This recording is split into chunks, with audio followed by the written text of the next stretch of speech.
Network Initiative.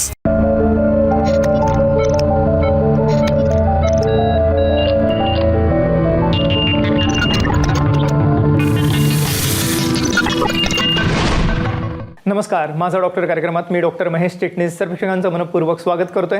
आपल्याच्या कार्यक्रमाचा विषय आहे तो आहे ऑटिझमवरती असणारे नम्मा होमिओपॅथीचे उपचार. आणि या कार्यक्रमासाठी विशेष करून नम्मा होमिओपॅथीमधून तज्ञ डॉक्टर्स आपल्याच्या कार्यक्रमात सहभागी झालेत. तर मी आपली ओळख करून देतोय, डॉक्टर संतोष इनामदार सरांची आणि डॉक्टर साक्षी निकुंभ मॅडमची. नमस्कार. नमस्कार. दोन्ही डॉक्टर्स आपल्याच्या कार्यक्रमामध्ये सहभागी झालेत. विशेष करून आज वर्ल्ड ऑटिझम डे आहे, त्या निमित्ताने आपल्याला ऑटिझमवरती असणाऱ्या नम्मा होमिओपॅथीच्या उपचारांविषयी मार्गदर्शन हे दोन्ही तज्ञ डॉक्टर करणार आहेतच. पण सर्वप्रथम प्रेक्षकांसाठी नम्र निवेदन, नम्मा होमिओपॅथी आता महाराष्ट्रात सर्वत्र कार्यरत आहे. मला आवर्जून सांगावंसं वाटतं की या ठिकाणी एकत्रितपणे एका छताखाली सर्व प्रकारच्या आजारांसाठी आपल्याला ठोस उपचार उपलब्ध आहेत. सर्वोत्तम स्वरूपाचे, सुरक्षित, आरोग्यदायी स्वरूपाचे असे उपचार आपल्याला आता मिळणार आहेत नम्मा होमिओपॅथीमध्ये संपूर्ण महाराष्ट्रभर.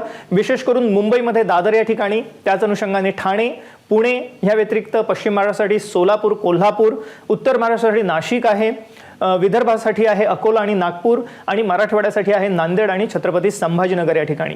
आपल्या सर्वांना माहीत आहेच की गेल्या काही वर्षांमध्ये जीवनशैलीशी निगडीत हे आजार बळावलेले आहेत, ज्याच्यामध्ये डायबिटीस म्हणजे मधुमेह हा सर्वप्रथम येतोच, पण त्याच अनुषंगाने उच्च रक्तदाब म्हणजे हायपरटेन्शन झालं, हार्ट डिसीज झाला, किंवा त्याच अनुषंगाने पॅरालिसिस, स्ट्रोक सारखी समस्या आहे जी उतार वयात आपल्याला भेडसावू शकते.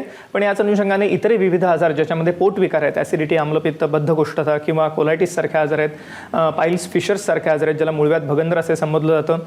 त्याच अनुषंगाने विविध असणारे व्हायटल ऑर्गनशी निगडीत समस्या म्हणजेच लिव्हर डिसऑर्डर्स आहेत ज्याच्यामध्ये आपल्याला फॅटी लिव्हर सारखी समस्या वाढलेली दिसते, लिव्हर सिरोसिस ज्यामुळे उद्भवू शकतं, किंवा किडनी विकार आहेत, किडनी फेल्युअर सारखी समस्या. त्याच अनुषंगाने आपल्याला मेंदूशी निगडीत समस्या आहेत, हृदयाशी निगडीत समस्या आहेत, आणि फुफ्फुसांशी निगडीत समस्या म्हणजेच विविध प्रकारचे श्वसन विकार ज्याच्यामध्ये दमा, अस्थमा, ॲलर्जी सारखे आजार येतात. दीर्घकाळ चालणारे आजार म्हटले की आपल्या डोळ्यासमोर त्वचारोग येतात ज्याच्यामध्ये सोरायसिस आहे, विटिलिगो म्हणजे पांढरे डाग ज्याला ल्युकोड्रामा असं संबोधलं जातं, किंवा त्याच अनुषंगाने एक्झिमा, खास खरूज नायटासारखी समस्या आहे, पिंपल्स आहेत, सौंदर्यविषयक तक्रारी आहेत, केस गळण्याची समस्या आहे. ह्या व्यतिरिक्त त्याच्या पुढे जाऊन आपल्याला हॉर्मोनल इम्बॅलन्स, विशेष करून स्त्रियांमध्ये गेल्या काही वर्षात मासिक पाळीशी निगडीत आपल्याला समस्या वाढलेल्या आढळतात. पीसीओडी सारखी समस्या आहे, थायरॉइड आहेच, पण त्याच अनुषंगाने वंध्यत्वाचं प्रमाणही स्त्री पुरुषांमध्ये वाढत आहे. याच अनुषंगाने आपल्याला माहितीच आहे की कोरोनानंतर विविध प्रकारची सांधेदुखी, मानपाट, कंबरदुखी ह्याचंही प्रमाण आपल्याला वाढलेलं आढळतं. वयोमाना परत येणारा संधिवात, गुडघेदुखी आहेच, पण त्याच अनुषंगाने रुमेटॉइड आर्थरायटिस म्हणजे आमवात, गाऊट सारखी समस्या, किंवा ऑटोइम्युन आजार ज्याच्यामध्ये अँकिलोजिंग स्पॉन्डिलायटिस आहे, ह्या समस्या आपल्याला वाढलेल्या आढळतात. आणि त्याच व्यतिरिक्त सायटिका, स्लिप डिस्क सारखे जे आजार आहेत ज्यामुळे मानपाट, कंबरदुखी उद्भवू शकते, ते ह्या सर्व आजारांसाठी ठोस उपचार आपल्याला नम्मा होमिओपॅथीमध्ये मिळणार आहेतच. याच अनुषंगाने मला सर्व प्रेक्षकांना आवर्जून सांगावं वाटतं की बालकांशी निगडीत समस्यांचं प्रमाण गेल्या काही वर्षात आपल्याला खूप वाढलेलं आढळतं, ज्याच्यामध्ये विशेष करून न्यूरो डेव्हलपमेंटल डिसऑर्डर्स आहेत म्हणजेच ऑटिझम सारखी समस्या गेल्या काही वर्षात खूप वाढलेली दिसते. त्याच अनुषंगाने ADHD म्हणजे चंचलता आहे मुलांमधली, किंवा खास करून इंटेलेक्च्युअल डिसॅबिलिटी ज्याला मेंटल रिटार्डेशन म्हटलं जातं म्हणजेच गतिमंदता, मतिमंदता सारखी समस्या आहे. सेरेब्रल पाल्सी आहे म्हणजे ज्याच्यामुळे बालकांना विकलांगता येऊ शकते, अपंगता येऊ शकते. आणि त्याचप्रमाणे मस्क्युलर डिस्ट्रॉफीसाठी जी प्रोग्रेसिव्ह डिसऑर्डर आहे ज्याला स्नायू दुर्बलता म्हटलं जातं, अशा विविध आजारांचं प्रमाण आपल्याला वाढलेलं आढळतं. आणि विशेष करून आधुनिक शास्त्रात ह्याला कोणतेही ठोस उपचार आपल्याला दिसत नाहीत. आणि म्हणूनच मी म्हणेन एक नम्मा होमिओपॅथी आशेचा किरण अशा सर्व प्रकारच्या आजारांसाठी. एवढंच नव्हे तर मुलांची जर का आपल्याला शारीरिक, बौद्धिक वाढ चांगल्या रीतीने करायची असेल, किंवा त्याच अनुषंगाने त्यांची रोगप्रतिकारक क्षमता वाढवायची असेल, तर मला वाटतं नम्मा होमिओपॅथीचे उपचार हे सर्वोत्तम आहेत, अतिशय सुरक्षित, आरोग्यदायी असं म्हणायला हरकत नाही. तर आपल्यालाही जर काय विषय अधिक मार्गदर्शन हवं असेल तर जरूर आपण कॉल करा पुढील नंबरवरती. संपर्कासाठी जो आपण स्क्रीनवरती नंबर बघत आहात नम्मा होमिओपॅथीचा हेल्पलाईन नंबर आहे, ह्याच्यावर आपण फोन करू शकता, अपॉइंटमेंट घेऊ शकता आणि या सर्व उपचारांचा लाभ घेऊ शकता. सर, अर्थातच या अनुषंगाने माझा पहिला प्रश्न आहे की नम्मा होमिओपॅथीचे जे उपचार आहेत विशेष करून ऑटिझमसाठी हे वेगळे आहेत, DNA होमिओपॅथिक उपचार ज्याला आपण म्हणूया, तर हे काय आहेत नक्की आमच्या प्रेक्षकांना सांगा. अगदी आमच्या जे नम्मा होमिओपॅथीची रिसर्च टीम आहे, रिसर्च टीमने डेव्हलप केलेला हा एक अनोखा आणि स्पेशल फॉर्म्युला आहे ज्याचं नाव आहे DNA होमिओपॅथिक फॉर्म्युला. म्हणजे काय तर डायनॅमिक नॅनोजेनेटिक ॲडव्हान्स होमिओपॅथिक फॉर्म्युला. आता हा फॉर्म्युला कसा काम करतो हे मी तुम्हाला थोडक्यात सांगतो. जनरली काय असतं की डायनॅमिक म्हणजे काय, प्रत्येक व्यक्तीमध्ये एक प्रकारची ऊर्जा असते जी त्याची मेंटल, फिजिकल आणि इमोशनल हेल्थ कंट्रोल करत असते. म्हणजे थोडक्यात तो शारीरिकदृष्ट्या, मानसिकदृष्ट्या, भावनिकदृष्ट्या आपली कामं करत असतो त्या ऊर्जेच्या आधारावर. मग ही जी ऊर्जा जेव्हा डिस्टर्ब होते किंवा कमी होते त्यावेळेस त्याला डिझीज स्टेट येते. मग त्या डिझीज स्टेटमुळे त्याच्यामध्ये त्याची जी डे टू डे सायकल असते, थोडक्यात त्याची लाईफ सायकल डिस्टर्ब होते. अशा या ऊर्जेवर काम करणारी औषध प्रणाली तुम्हाला नमा होमिओपॅथी देत असते. म्हणून त्याचं नाव डायनॅमिक असं ठेवण्यात आलं आहे. आता दुसरा जो त्याच्यातला प्रकार आहे त्याला म्हणतात नॅनो जेनेटिक. आता नॅनो टेक्नॉलॉजी तर सगळ्यांना प्रचलित आहे. ती प्रचलित म्हणजे काय, तर नॅनो म्हणजे अगदी सूक्ष्म पद्धतीचे आपण ती टेक्नॉलॉजी वापरतो. पण ती टेक्नॉलॉजी आम्ही आपल्या जेनेटिक लेवलला यूज केली आहे. म्हणजे थोडक्यात काय, तर जेनेटिक म्हणजे गुणसूत्रचे जे आधार असतो, ज्याच्यामध्ये जेनेटिक लेवल्समध्ये जे आपले जे जेनेटिक्स असतात, जे सेल्स असतात, ते सुद्धा फार सूक्ष्म असतात. ह्या सूक्ष्म जेनेटिक सेल्सवर काम करणारी ही नॅनो जेनेटिक टेक्नॉलॉजी आम्ही वापरतो. म्हणजे हे जे नॅनो पार्टिकल्स असतात, म्हणजे छोटे जे पार्टिकल्स असतात, ते आमच्याकडे इलेक्ट्रिक डायनामिकली ॲक्ट होतात आणि त्या जेनेटिक्समधले कोड रिपेअर करतात. म्हणजे त्याच्यातून तो व्यक्ती कॉन्स्टिट्यूशनली म्हणजे पूर्णतः ठीक होतो आणि त्याची मेंटल, फिजिकल आणि इमोशनल हेल्थ न डिस्टर्ब करता. म्हणून त्याचं नाव दिलेलं आहे नॅनो जेनेटिक. आता दुसरा जो त्याच्यातला पार्ट आहे तो याच्यामध्ये ॲडव्हान्स होमिओपॅथिक ट्रीटमेंट. आता नमा होमिओपॅथीची जी रिसर्च टीम आहे हे अहोरात्र मेहनत घेत असते. ही कशासाठी, तर ते प्रत्येक मनुष्याच्या जीवनामध्ये होणारे मानसिक, शारीरिक व भावनिक म्हणजे मेंटल, इमोशनल आणि फिजिकल हेल्थ डिस्टर्ब होण्याचे कारण शोधण्यासाठी व जे एन्व्हायरमेंटल चेंजेस आहेत त्याच्यामधून माणसांना किंवा मनुष्यांना होणाऱ्या डिझीज कंडिशनसाठी. ह्याच्यातला तिसरा जो पार्ट आहे त्याचं नाव आहे ॲडव्हान्स होमिओपॅथिक फॉर्म्युला. हे ॲडव्हान्स होमिओपॅथिक फॉर्म्युला म्हणजे काय, तर आमची जी रिसर्च नमा होमिओपॅथीची रिसर्च टीम आहे ही अहोरात्र मेहनत करून त्याच्यामध्ये रिसर्च करत असते की जे मनुष्याच्या मेंटल, फिजिकल आणि इमोशनल हेल्थमध्ये जे चेंजेस होतात आणि जे एन्व्हायरमेंटली जे चेंजेस होतात त्या सर्व चेंजेसवर अभ्यास करून रिसंटचे नवीन रिसर्च केलेले फॉर्म्युलाज देऊन प्रत्येक जुनाट आजारामध्ये एक ट्रीटमेंट देणं व त्याचा आजार मुळापासून बरं करण्यासाठी प्रयत्न करत असतात. तसेच या ऑटिझमसारख्या गंभीर आजाराला म्हणजे क्रॉनिक आजाराच्या कंडिशनमध्ये सुद्धा हा DNA होमिओपॅथिक फॉर्म्युला आपल्याला लाभदायी ठरू शकतो व आपल्या मुलाला एक आनंदी व निरोगी जीवन मिळू शकते. एक मुलाचं विवेचन केलं आपल्याला तर डॉक्टर संतोष इनामदार सरांनी, जे होमिओपॅथ तज्ज्ञ आहेत, की कशा रीतीने DNA फॉर्म्युला जो नम्मा होमिओपॅथीमध्ये वापरला जातो विविध जुनाट आजार बरे करू शकतो. आणि सगळ्यात महत्त्वाचं म्हणजे हे आपल्याला आता संपूर्ण महाराष्ट्रभर उपलब्ध असणार आहे. मुंबईमध्ये दादर या ठिकाणी, त्याचबरोबर ठाणे, पुणे, नाशिक, सोलापूर, कोल्हापूर, छत्रपती संभाजीनगर, नांदेड, अकोला आणि नागपूर या ठिकाणी, आणि या व्यतिरिक्त कर्नाटक आणि गुजरात या ठिकाणी सुद्धा नम्मा होमिओपॅथीच्या शाखा आहेतच. आपण जो संपर्कासाठी स्क्रीनवरती नंबर बघत आहात हा नम्मा होमिओपॅथीचा हेल्पलाईन नंबर आहे. ह्याच्यावर आपण फोन करू शकता, अपॉइंटमेंट घेऊ शकता आणि या सर्व उपचारांचा लाभ घेऊ शकता. विशेष करून आजच्या कार्यक्रमात आपण ऑटिझम म्हणजेच बालकांची जी स्वमग्नता आहे ह्यावरती खास करून चर्चा करत आहोत. आणि याच अनुषंगाने विविध इतरही आजार ज्याच्यामध्ये cerebral palsy, muscular dystrophy, ADHD सारखा प्रकार आहे किंवा इंटेलेक्च्युअल डिसॅबिलिटी म्हणजेच गतिमंदता, मतिमंदता आहे, मेंटल रिटार्डेशन सारखी समस्या, ह्या सर्व गंभीर समस्यांवरती एक आशेचा किरण आहे नम्मा होमिओपॅथी. आणि मला सर्व प्रेक्षकांना आवर्जून सांगायचं आहे की आज 2 एप्रिल म्हणजेच वर्ल्ड ऑटिझम डे आहे आणि निमित्ताने खास आजचा कार्यक्रम आपण आयोजित केलेला आहे. तर या अनुषंगाने मॅडम अर्थातच माझा पहिला प्रश्न आपल्याला आहे की ऑटिझम विषयी आमच्या प्रेक्षकांना आधी सांगा, कारण ह्याविषयी फार कमी माहिती समाजात आहे आपल्या. बऱ्याचदा डॉक्टर्सना सुद्धा ह्याचं निदान पटकन होत नाही.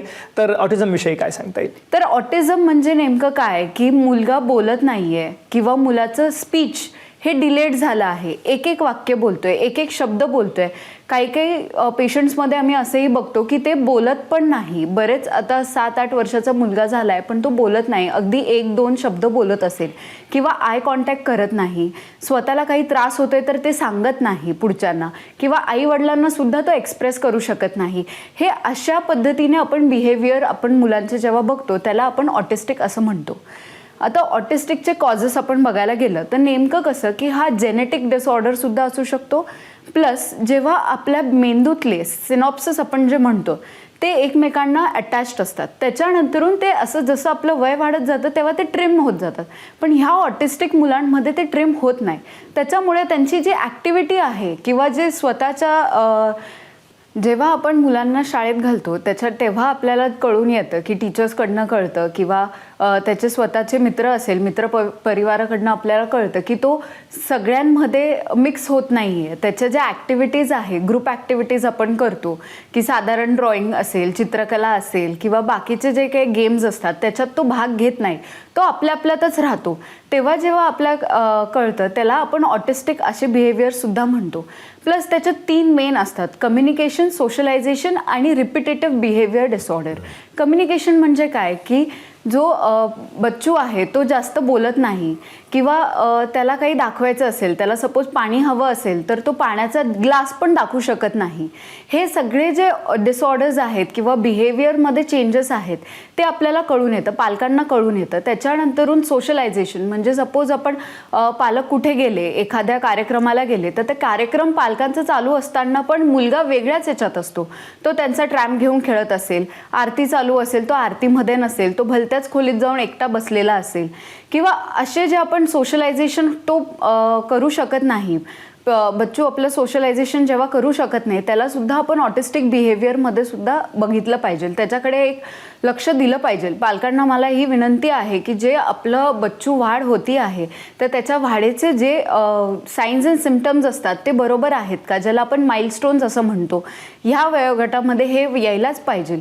जसं आपण अजून एक उदाहरण देऊ इच्छिते की बाथरूम किंवा वॉशरूम हॅबिट्स जे आपण इन्कल्केट करतो मुलांमध्ये, ते जरी मुलगा 7-8 वर्षाचा झाला असेल तरी त्याला वॉशरूम हॅबिट्स येत नाही, त्याला आंघोळ आई किंवा वडीलच घालून देतात. हे ऑटिझमचे लक्षणं असतात. सो मग आपण तिसरं बघितलं रिपिटेटिव्ह बिहेवियर्स, की आपण जर का मुलाला विचारलं की तू कसा आहेस किंवा हाऊ आर यू, तर आपल्याला रिस्पॉन्समध्ये यायला पाहिजे आय एम फाईन, थँक्यू, पण मग तो आपलेच प्रश्न परत रिपीट करतो की हाऊ आर यू. हे सुद्धा एक बिहेवियर डिसऑर्डरमध्ये मानलं जातं. प्लस रिपिटेटिव्ह तेच काम करणं. जर का गाडी घेतली तर गाडींच्या पायांसोबत खेळणं, व्हीलसोबत खेळणं, वरती पंख्याला बघून गोल गोल फिरणं किंवा एकच गोष्टी, त्यांना जर का खूप लाऊड नॉईस किंवा आवाज आवडत असेल तर तीच गाणे वारंवार म्हणणं, तेच वाक्य रिपीट करणं, हे रिपिटेटिव्ह डिसऑर्डरसुद्धा असतात. तर असे जेव्हा आमच्याकडे केसेस येतात, जेव्हा पालक आमच्याकडे येतात हे साईन्स अँड सिम्पटम्स घेऊन, तेव्हा आम्ही त्यांची एक सखोल हिस्ट्री घेतो. पॅरेंट्सचा काही आधी आहे का, जेनेटिक्स ते डिसऑर्डर्स आधी होते का ते बघतो. परत त्याच्यानंतरून बच्चूचं त्यांची हिस्ट्री घेतो, लहानपणापासून ते आत्तापर्यंत त्यांचे बिहेवियर्समध्ये काय चेंजेस आहे. कधी आम्ही त्यांच्याकडनं एक व्हिडिओजसुद्धा काढून घेतो बच्चूसचे, की ते कसे ॲक्टिव्हिटीज करतात, काय करतात, हे सुद्धा आम्ही एक सखोल हिस्ट्री घेऊन त्याच्यावरती आमचा जो फॉर्म्युला आहे DNA फॉर्म्युला, तो आम्ही त्याच्या पद्धतीने औषधं त्यांना देतो. आपण आता जाणून घेतलं डॉक्टर साक्षी निकुंभ मॅडमकडनं की कशा रीतीने आपण ऑटिझम सारख्या समस्येवरती मात करू शकतो DNA होमिओपॅथिक फॉर्म्युलाद्वारे. आणि हे फॉर्म्युला आपल्याला उपलब्ध असणार आहेत नम्मा होमिओपॅथीमध्ये, जी संपूर्ण महाराष्ट्रात कार्यरत आहे. मुंबईमध्ये दादर या ठिकाणी, त्याचप्रमाणे ठाणे, पुणे, नाशिक, छत्रपती संभाजीनगर, नांदेड, सोलापूर, कोल्हापूर, अकोला आणि नागपूर या ठिकाणी. या व्यतिरिक्त कर्नाटक आणि गुजरात या ठिकाणी सुद्धा नम्मा होमिओपॅथीच्या शाखा आहेतच. आपण संपर्कासाठी त्यांचे स्क्रीनवरती नंबर बघतात. या कार्यक्रमाच्या अनुषंगाने मला सर्वच प्रेक्षकांना सांगायचं की नम्मा होमिओपॅथीने केलेल्या वैद्यकीय क्षेत्रातील कामगिरीबद्दल त्यांना विविध प्रकारचे मानसन्मान देऊन पुरस्कृत करण्यात आलेलं आहे, ज्याच्यामध्ये विशेष करून आपले महाराष्ट्राचे मुख्यमंत्री श्री एकनाथजी शिंदे साहेब, त्याच अनुषंगाने माननीय उपमुख्यमंत्री श्री देवेंद्रजी फडणवीस आणि माजी आरोग्यमंत्री राजेश टोपे यांच्या हस्ते सत्कार त्यांचा झालेला आहेच. पण त्याच अनुषंगाने पुढे जाऊन मला सांगावंसं वाटतं की विविध कला क्षेत्रातील मान्यवर, ज्याच्यामध्ये विशेष करून श्री गोविंदाजी आहेत, अनुपम खेर आहेत, त्याच अनुषंगाने डॉक्टर गिरीश ओक आहेत, स्वप्नील जोशी आहेत, यांनीही नम्मा होमिओपॅथीचं कौतुक केलेलं आहे. आणि या ठिकाणी अतिशय संशोधनपूर्ण असे होमिओपॅथिक उपचार हे सर्व प्रकारच्या आजारांसाठी आता सर्वसामान्य रुग्णांना उपलब्ध आहेत. तर जरूर आपण कॉल करा पुढील नंबरवरती. संपर्कासाठी जो आपण स्क्रीनवरती नंबर बघत आहात, नम्मा होमिओपॅथीचा हेल्पलाईन नंबर आहे, ह्याच्यावर आपण फोन करू शकता, अपॉइंटमेंट घेऊ शकता आणि या सर्व उपचारांचा लाभ घेऊ शकता. डॉक्टर संतोष, माझा पुढचा प्रश्न अर्थातच आपल्याला आहे की ऑटिझमविषयी आज अनेक गैरसमज आपल्याला दिसतात, काय सांगता येईल याविषयी? पहिला आणि मोठा गैरसमज ऑटिझमच्या बाबतीत आहे की तो लहानपणीचा आजार आहे, जसा त्याचं वय वाढेल तसा तो आजार कमी होऊन जाईल. हा एक मोठा गैरसमज आहे. हे असं न संबोधता याला राईट लाईन ऑफ ट्रीटमेंट घेणं गरजेची असते. दुसरा गैरसमज असा असतो की पॅरेंट्स जे असतात, म्हणजे त्याचे आई आणि वडील असतात, ते एक गिल्ट फील्डमध्ये असतात किंवा एक नैराश्यमध्ये असतात की आमचं काहीतरी चुकलं आणि त्याच्यामुळे आमच्यामधलं त्याच्यामध्ये जीन्स आले किंवा काहीतरी झालं, आमच्यामध्ये काहीतरी झालं आणि माझ्या मुलाला असं झालं. तर हा असा सुद्धा काही प्रकार नसून त्याच्यामध्ये राईट लाईन ऑफ ट्रीटमेंट म्हणजेच थोडक्यात नमा होमिओपॅथीचा जो रिसर्च केलेला फॉर्म्युला आहे त्याची ट्रीटमेंट जर घेतली तुम्ही, ज्याचं नाव आहे DNA होमिओपॅथिक फॉर्म्युला, तर तुमच्या मुलाला सुद्धा एक नॉर्मल आयुष्य मिळू शकतं. काही केसेसमध्ये आम्हाला असंही पाहायला मिळालं आहे की काही पालकं म्हणतात की बाबा ह्याचे नेहमी वॅक्सिन घेतलं किंवा कुठला तरी डोस घेतला आणि त्याच्यानंतर ऑटिझम झालं. परत काही लोक पॅरेंट्स असे म्हणतात की तो अँटी सोशल आहे, त्याला फक्त अभ्यासामध्येच थोडं कळत नाही, बाकी तो त्याला फ्रेंड्सला भेटायला वगैरे आवडत नाही आहे. मग ह्या छोट्या छोट्या गोष्टी आहेत. काही पॅरेंट्सला तर असं वाटतं की आपला मुलगा जो आहे हा मेंटली रिटार्डेड आहे आणि त्याला एक वेगळ्या स्कूलमध्ये ठेवायला पाहिजे. पण असं नसून तुमचा मुलगा मेंटल रिटार्डेड नसून तो एक नॉर्मल स्कूलमध्ये सुद्धा जाऊ शकतो. फक्त त्याला एक योग्य पद्धतीची ट्रीटमेंट घेणं गरजेची असते, जी नमा होमिओपॅथीमध्ये दिली जाते, जे स्पेशल फॉर्म्युलाद्वारे असते, ज्याचं नाव आहे DNA होमिओपॅथिक फॉर्म्युला. आपण जाणून घेतलं तर डॉक्टर संतोष इनामदार सरांकडनं की कशा रीतीने असणारे विविध समज गैरसमज ऑटिझम विषयीचे, आणि त्याच अनुषंगाने मला आवर्जून सर्वेक्षकांना सांगायचे की अतिशय सुरक्षित आरोग्यदायी स्वरूपाचे असे आता DNA होमिओपॅथिक फॉर्म्युलाचे उपचार खास करून ऑटिझमसाठी उपलब्ध झालेले आहेत नमा होमिओपॅथीमध्ये. पण केवळ ऑटिझमच नव्हे तर या अनुषंगाने विविध इतर न्यूरो डेव्हलपमेंटल डिसऑर्डर्स आहेत, खास करून बालकांशी निगडीत ज्या समस्या आहेत, ज्याच्यामध्ये अतिचंचलता ज्याला आपण ADHD म्हणतो, किंवा त्याच अनुषंगाने मेंटल रिटार्डेशन ज्याला इंटेलेक्च्युअल डिसॅबिलिटी म्हटलं जातं, किंवा गतिमंदता मतिमंदता आहे, मस्क्युलर डिस्ट्रॉफी सारखी समस्या आहे, स्नायू दुर्बलता आहे, किंवा सेरेब्रल पाल्सी सारखी आजार आहेत, ह्या सर्वांसाठी सर्वोत्तम स्वरूपाचे उपचार आपल्याला आता उपलब्ध असणार आहेत नमा होमिओपॅथीमध्ये. तर जरूर कॉल करा पुढील नंबरवरती, संपर्कासाठी जो आपण स्क्रीनवरती बघत आहात.